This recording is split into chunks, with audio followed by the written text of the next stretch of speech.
Death of Henry Kissinger, the decomposition following, continued, part two. We were on him, the difference between him inside and outside. Inside is more spectacular. Without adequate ventilation, the bugs would still get him, and within a few weeks he would fill up too much with the gases and his skin would burst, and the fluids built up underneath the ballooned up skin would soak into anything his corpse was laying on, like a bed, and would collect on hard floors to slowly evaporate. Before his bursting, as the skin fills up, the skin darkens in appearance, especially around the face. Most of the people he had killed were darker than him. Has a much darker lividity than the rest of the body does, and his face would probably look like he had two massive black eyes and lip injections. He would look like a macabre caricature of the fat Buddha. It's important for any cleanup crews to be wary when first removing such a bloated body from the scene of death, as is the case when the body has not burst yet. If one isn't careful, it could burst onto you when you first try to move the body.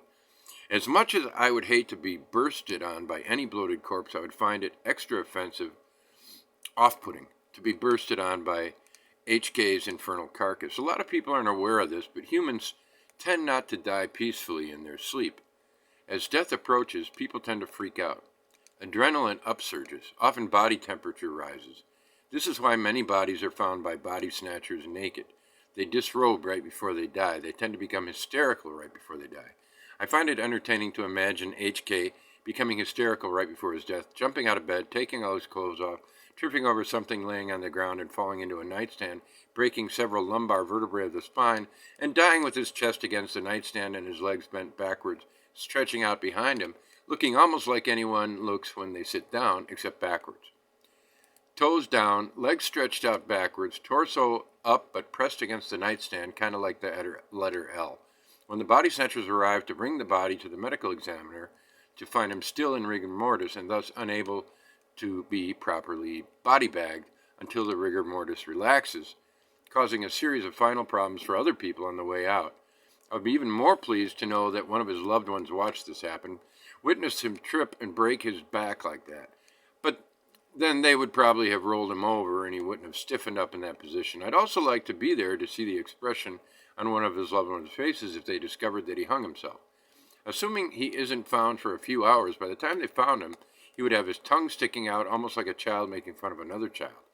He would have shit all over himself the moment he stepped off a chair or a stool he was using to hang himself. Or maybe he shoots himself in the head with a Desert Eagle and turns the room he's in into a Jackson Pollock painting with his skull fragments and blood covering everything that was behind him when he shot himself.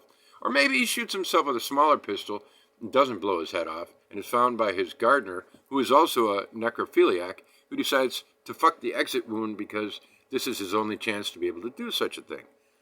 Say HK slits his own wrists in the bathtub, and again his gardener finds him, and instead of reporting it to the authorities, he reports it to his necrophiliac friends that he met through some message board online, and one of those friends works on a construction site, and they take his corpse to the construction site and gangbang his various orifici to satisfaction, and before disposing the body, decide to disfigure it using some of the machinery at the construction site. They take a giant front loader with tires 9 feet tall and slowly crush his skull with it.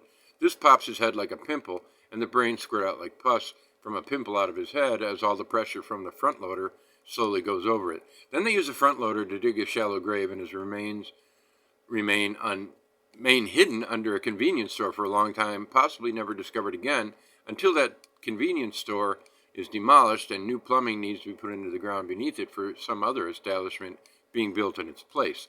By that time, the corpse is so decomposed that the medical examiner is unable to figure out the identity. Say HK is kidnapped by noise artists that slowly torture him to death and use the recordings of his screams later on as source material for sound art. They decide to give him the Ling Chi treatment, which results in much screaming. Or perhaps toothpicks would be hammered slowly under his fingernails and toenails, which would also result in much screaming. All this screaming sounds particularly good to the noise artists who run through 2 or 3 DoD FX86 death metal pedals at once. At that point, it doesn't really sound like screaming because this extent of sound manipulation would be intended to give no one who listens to it sufficient alarm to inquire or report the recordings. Basically, anyone who heard it wouldn't know what they were hearing unless one of these noise artists pointed out what it is to them. They would probably never suspect the screams of slowly tortured to death Henry Kissinger. No noise artist would ever be arrested for doing such a thing, and those noise artists would sleep better at night from then on.